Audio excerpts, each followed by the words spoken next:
आइए आज हम बात करेंगे एबनॉर्मल यूट्राइन ब्लीडिंग की। तो देखिए एबनॉर्मल यूट्राइन ब्लीडिंग होता क्या है ना, ये देखिए फीगो जो है international federation of obstetrics and gynaecology, ये जो है इन सारे टर्म को खत्म करने के लिए एक क्लासिफिकेशन लाया जिसको हम पाम क्वाइन क्लासिफिकेशन बोलते हैं। और इसमें सारे जो यूट्राइन ब्लीडिंग के कॉज है ना, इसमें इसको इंक्लूड कर दिया गया ताकि ये इस्तेमाल ना हो, लेकिन फिर भी ये इस्तेमाल होता है। ठीक है, बहरहाल हम इसको बात कर लेते हैं एबनॉर्मल यूट्राइन ब्लीडिंग में कौन कौन से आते हैं। हमारे क्वेश्चन इस तरह से आते हैं। तो देखिए क्या है, deviation of normal menstrual volume, duration, frequency, regularity और इंटरमेंस्ट्रुअल ब्लीडिंग। ठीक है, तो एबनॉर्मल यूट्राइन ब्लीडिंग में क्या क्या चीजें देखने को मिलेंगे कि नॉर्मल मेंस्ट्रुअल वॉल्यूम में हमको डेविएशन देखने को मिलेगा, तो ये भी एयूबी में आ जाएगा। इसी तरीके से मेंस्ट्रुअल ड्यूरेशन में भी डेविएशन देखने को मिले, तब भी इसको हम एयूबी बोलेंगे। फ्रीक्वेंसी में हमको डेविएशन देखने को मिले, तब भी इसको हम एयूबी बोलेंगे। और रेगुलरिटी या इंटरमेंस्ट्रुअल ब्लीडिंग, ये सारी चीजें जो है ये सारे एबनॉर्मल यूट्राइन ब्लीडिंग में आ गए। ठीक है, तो ये सारी चीजें हो गई। अब देखिए क्या होते हैं कॉजेज। तो पाम कॉइन, तो देखिए पाम कॉइन से याद रखेंगे, पाम कॉइन क्लासिफिकेशन को बोलते भी हैं।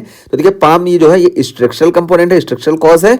और कॉइन जो है ये देखिए ये नॉन स्ट्रक्चरल कॉज है। ठीक है, तो देखिए पाम में क्या है, पी से पॉलिप। ठीक है, तो पॉलिप चाहे जो पॉलिप हो, चाहे एंडोमेट्रियल पॉलिप हो या सर्वाइकल पॉलिप हो, कोई भी पॉलिप हो, ये हम पॉलिप की वजह से हमको एयूबी देखने को मिलता है। इसी तरीके से देखिए एडिनोमायोसिस, एडिनोमायोसिस क्या होता है कि जब एंडोमेट्रियम के टिश्यू जो होते हैं मायोमेट्रियम में अंदर चले जाते हैं। ठीक है, तो इसको हम एडिनोमायोसिस बोलते हैं, एडिनोमायोसिस भी इसका कॉज है।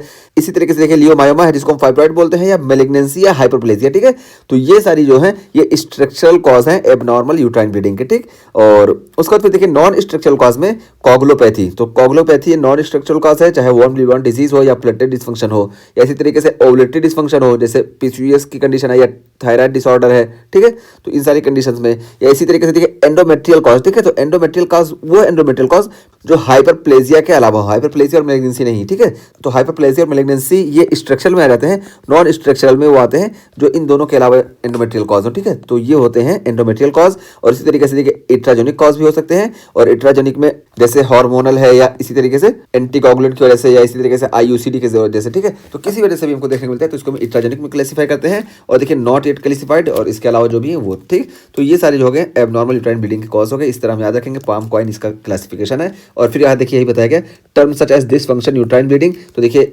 Dysfunction uterine bleeding, menorrhagia, metrorrhagia, polymenorrhoea और ऑलिगोमेनोरिया, ये सब जो होता है अब नहीं इस्तेमाल किया जाता है यहाँ पे पाम कॉइन क्लासिफिकेशन के आने के बाद। ठीक है, तो ये बता दिया गया, लेकिन फिर भी इसको इस्तेमाल किया जाता है। ठीक है, तो एक बार हम देख लेते हैं मेनोरेजिया क्या होता है। तो मेनोरेजिया को देखिए अब हैवी मेंस्ट्रुअल ब्लीडिंग बोलते हैं। ठीक है, तो हैवी मेंस्ट्रुअल ब्लीडिंग बोलते हैं। और मेंस्ट्रुअल साइकिल के दौरान जब ब्लड बहुत ज़्यादा लॉस होता है और मोर देन 80 ml लॉस हो जाता है ना, तो इसको हम मेनोरेजिया बोलते हैं। ठीक है, तो 80 ml से ज़्यादा होता है मेनोरेजिया बोलते हैं। और मेट्रोरेजिया हम बोलते हैं जब हमको इर्रेगुलर ब्लीडिंग देखने को मिलती है दो मेंस्ट्रुअल साइकिल के बीच में। ठीक है, तो मेंस्ट्रुअल साइकिल के बीच में अगर हमको इरेगुलर ब्लीडिंग देखने को मिलती है तो इसको मेट्रोरेजिया बोलते हैं। और देखिए पॉलीमेनोरिया, तो पॉलीमेनोरिया हम तब बोलेंगे जब मेंस्ट्रुअल साइकिल बहुत जल्दी जल्दी आएगा। ठीक है, बहुत जल्दी जल्दी मतलब क्या कि मेंस्ट्रुअल साइकिल की जो नॉर्मल लेंथ है 28 डे होती है, इसमें कम हो जाएगी, ये 21 से कम हो जाएगी। और जो न्यू क्लासिफिकेशन है उसके हिसाब से ये 24 से कम हो जाएगी। ठीक है, तो इसको हम पॉलीमेनोरिया बोलेंगे। और ऑलिगोमेनोरिया, देखिए ऑलिगोमेनोरिया जब ये साइकिल बहुत लंबी चलने लगेगी तो इसको हम ऑलिगोमेनोरिया बोलते हैं। तो देखिए ये 35 डेज से ज्यादा अगर हो जाए तो इसको हम ऑलिगोमेनोरिया बोलते हैं पुराने क्लासिफिकेशन के हिसाब से। और नए क्लासिफिकेशन के हिसाब से ये 38 से ज्यादा हो जाए तब इसको हम ऑलिगोमेनोरिया बोलते हैं। ठीक है, तो ये ऑलिगोमेनोरिया हो गया। और ऑलिगोमेनोरिया में देखिए और क्या होता है कि अगर साइकिल 9 साइकिल से कम हो जाए एक साल में, ठीक है, तो इसको भी हम ऑलिगोमेनोरिया बोलेंगे। तो ये ऑलिगोमेनोरिया हो गया। तो इस तरीके से हम सारे टर्म बता दिए। ये टर्म अगरचे यहाँ पे बताया गया कि नहीं इस्तेमाल होते, लेकिन आपको क्वेश्चन में बहुत फ्रीक्वेंटली ये टर्म इस्तेमाल होते दिख जाएंगे, इस वजह से हम बता दिए। ये मेनोरेजिया यानी जब हैवी मेंस्ट्रुअल ब्लीडिंग होगी, यानी 80 ml से ज्यादा हमको ब्लीडिंग देखने को मिलेगी मेंस्ट्रुअल साइकिल में, तो इसको हम मेनोरेजिया बोलते हैं। और मेट्रोरेजिया हम बोलते हैं कि जब दो साइकिल के बीच में हमको इरेगुलर ब्लीडिंग देखने को मिले तो इसको हम मेट्रोरेजिया बोलते हैं।